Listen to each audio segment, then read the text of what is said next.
दिवाळी झाल्यानंतर मामाच्या गावाला तर जायलाच पाहिजे. नमस्कार, मी कीर्ती जाधव आणि आम्ही सगळे निघाले आहोत मामाच्या गावाला. ट्रॅव्हलिंग करताना पण मालकीन मोड ऑन ठेवत मी मागच्या सीटवर बसून करत होते काम. मामाच्या घरी जायच्या आधी आम्हाला एका कार्यक्रमाला जायचं होतं, पण आम्ही मध्ये घेतलेला आहे छोटासा ब्रेक, थोडासा नाश्ता केला आणि इकडे चालू आहे यांचं सेपरेट फोटोशूट.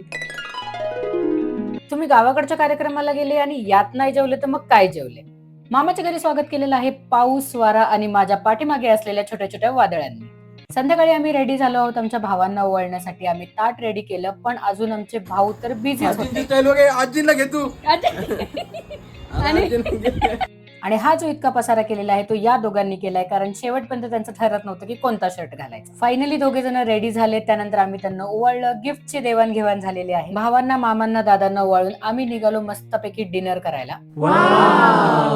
दर्जाची टी शर्ट घालून आम्ही मारलेली थोडीशी शायनिंग. त्याच्यानंतर सगळ्यांचं जेवण आलेलं आहे. आजी व्हेज खाणार होत्या, त्याच्यामुळे त्यांच्यासाठी व्हेज आणि आमच्या सगळ्यांसाठी नॉनव्हेज जेवण आलेलं आहे. त्याच्यामध्ये मासे, मटण, चिकन सगळंच होतं. आणि शेवटी आम्ही खाल्लेली आहे मस्त अशी आईस्क्रीम आपापल्या आवडीच्या फ्लेवरची. दुसऱ्या दिवशी सकाळी सकाळी मी आणि मामी गेलो होतो पेरू आणण्यासाठी, पण मी काम करायला गेले आणि कांड नाही झाला असं तर होऊच शकत नाही. सगळ्या पायाला चिकटा लागला. असो, घरी आल्यावर अक्षयच्या फरमाईशवर सुरू झालेलं आहे आमचं चिकन बनवण्याचं काम. गावाकडे असताना आम्ही इतकं चिकन खातो की असं वाटतं की वर्षभराचं चिकन खातोय.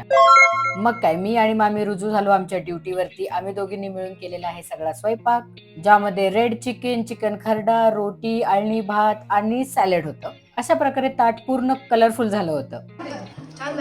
स्वयंपाकाची पोच पावती अगदी मस्त मिळालेली आहे. त्यानंतर सकाळी सकाळी आम्ही इतके सगळेजण चाललेलो आहोत ताईच्या भाऊबीजसाठी. तर आम्ही सगळेजण भेटलो आहोत शौर्यवाड्याला. तिथे ताईची भाऊबीज सेलिब्रेट केली आणि आम्ही निघालो पुण्याला परत, आणि मी आले शॉपला.